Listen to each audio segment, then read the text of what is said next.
চাঁপাইনবাবগঞ্জের শিবগঞ্জ উপজেলার কালুপুর গ্রামে জলবায়ু সহিষ্ণু গাভীর শেড উদ্বোধন ও হস্তান্তর করা হয়েছে। সোমবার সকালে উপজেলা প্রাণী সম্পদ দপ্তর ও ভেটেরিনারি হাসপাতালের বাস্তবায়নে এবং প্রাণী সম্পদ ও ডেইরি উন্নয়ন প্রকল্পের অর্থায়নে নির্মিত এ শেডের উদ্বোধন করেন উপজেলা নির্বাহী অফিসার মোহাম্মদ আজাহার আলী। আধুনিক প্রযুক্তির ব্যবহারের জন্য আমি সকলকে অনুরোধ জানাবো।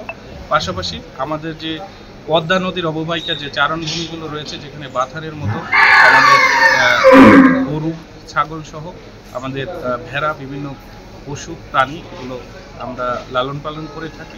উদ্বোধনী অনুষ্ঠানে প্রাণী সম্পদ অফিসার ডাক্তার মোহাম্মদ শাহাদাত হোসেন বলেন, মাংস ও দুধ উৎপাদন বৃদ্ধির লক্ষ্যে এ শেড নির্মাণ করা হয়েছে। এর মাধ্যমে খামারিরা গাভী পালনে আরও উদ্ভূত হবে এবং সমাজ থেকে বেকারত্ব দূরীকরণে সহায়ক ভূমিকা রাখবে।